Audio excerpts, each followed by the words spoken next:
আসসালামু আলাইকুম বন্ধুরা, ফিল্মি দুনিয়া চ্যানেলে আপনাদের স্বাগতম। চলুন আজকের ভিডিওতে দেখে আসি ঢালিউডের জনপ্রিয় চিত্রনায়ক বাপ্পি চৌধুরী অভিনীত সকল সিনেমার তালিকা।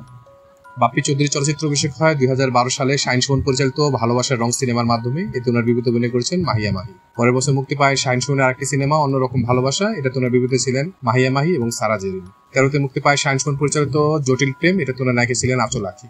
রাজু চৌধুরী পরিচালিত সিনেমা রোমিও 2013। এটাতে ওনার বিপরীতে ছিলেন সারা জেরিন। সাফিউদ্দিন সাবি পরিচালিত সিনেমা প্রেম প্রেম পাগলামি। এটাতে ওনার নায়িকা ছিলেন আঁচল আঁখি। মন্তজুর রহমান আকবর পরিচালিত সিনেমা তবুও ভালোবাসি। এটাতে ওনার বিপরীতে ছিলেন মাহিয়া মাহি। শাহ মোহাম্মদ সংগ্রাম পরিচালিত সিনেমা কি প্রেম দেখাইলা। এটাতে ওনার নায়িকা ছিলেন আঁচল আঁখি। রাজু চৌধুরী পরিচালিত একটি সিনেমা ইঞ্চি ইঞ্চি প্রেম। এটাতে ওনার নায়িকা ছিলেন ববি। 14তে মুক্তি পায় ওয়াজেদ আলী সুমন পরিচালিত সিনেমা কি দারুণ দেখতে। এটাতে ওনার নায়িকা ছিলেন মাহিয়া মাহি। জাকির হোসেন রাজু পরিচালিত সিনেমা দবির সাহেবের সংসার। এটাতে ওনার বিপরীতে ছিলেন মাহিয়া মাহি। 14তে মুক্তি পায় মোহাম্মদ হোসেন পরিচালিত সিনেমা আই ডোন্ট কেয়ার। এটাতে ওনার নায়িকা ছিলেন ববি। সাফিউদ্দিন সাবি পরিচালিত সিনেমা হানিমুন। এটাতে নায়িকা ছিলেন মাহিয়া মাহি।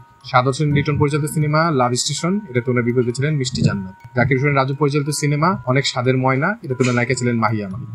ইসমানী আরিফ জাহান পরিচালিত সিনেমা গুন্ডা দ্য টেররিস্ট। এটাতে ওনার নায়িকা ছিলেন আঁচল আঁখি। ফারুক ওমর পরিচালিত সিনেমা লাভার নাম্বার 1। এটাতে ওনার নায়িকা ছিলেন পরিমণি এবং তানিয়া বৃষ্টি। 15তে মুক্তি পায় ওয়াজেদ আলী সুমন পরিচালিত সিনেমা আজব প্রেম। এটাতে ওনার নায়িকা ছিলেন আঁচল আঁখি। দেলোয়ার জাহান ঝন্টু পরিচালিত সিনেমা এপার ওপার। এটাতে নায়িকা ছিলেন আঁচল আঁখি। 16তে মুক্তি পায় ওয়াজেদ আলী সুমন পরিচালিত সিনেমা সুইট হার্ট। এটাতে ওনার নায়িকা ছিলেন বিদ্যা সিনহা শাহামিম।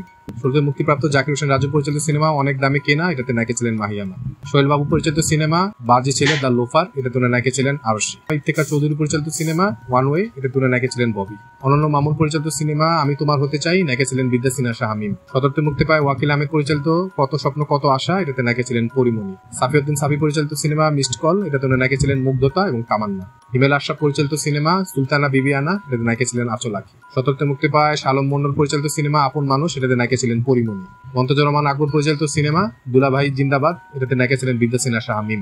18তে মুক্তিপ্রাপ্ত cinema S M Shahnewaz Shanu পরিচালিত সিনেমা পলকে পলকে তোমাকে চাই। এটাতে নায়িকা ছিলেন মাহিয়া মাহি। ইসমানী আরিফ জাহান পরিচালিত সিনেমা নায়ক। নায়িকা ছিলেন অধরা খান।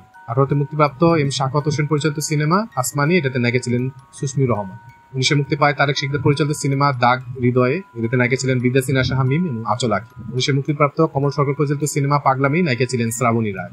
শালম মন্ডল পরিচালিত সিনেমা ডনগিরি। এটাতে নায়িকা ছিলেন আমিয়া এমি। 2021 মুক্তি পায় শাহরিয়ার নাজিম জয় পরিচালিত প্রিয় কমলা। নায়িকা ছিলেন অপু বিশ্বাস। 2022 মুক্তি পায় দেবাশিস বিশ্বাস পরিচালিত সিনেমা শ্বশুরবাড়ি জিন্দাবাদ 2। এটাতে নায়িকা ছিলেন অপু বিশ্বাস। 2022 কাজী হায়াত পরিচালিত সিনেমা জয় বাংলা। এটাতে নায়িকা ছিলেন জাহারা মিতু। দেশে মুক্তি পায় সুমন ধর পরিচালিত সিনেমা শত্রু। এটাতে ওনার নায়িকা ছিলেন জাহারা মিতু। 24 মুক্তি পায় বেলাল সানি পরিচালিত সিনেমা ডেঞ্জার জোন। এটাতে ওনার নায়িকা ছিলেন ফাল্গুনী রহমান জলি। এটাই হচ্ছে এই পর্যন্ত মুক্তিপ্রাপ্ত বাপ্পি চৌধুরী অভিনীত সর্বশেষ সিনেমা। আমাদের ভিডিওগুলো ভালো লাগলে অবশ্যই আমাদের চ্যানেলটি সাবস্ক্রাইব করে আমাদের পাশে থাকবেন। ইনশাআল্লাহ খুব শীঘ্র দেখা হচ্ছে ভিন্ন সাথে নতুন কোনো ভিডিও নিয়ে। আল্লাহ হাফেজ।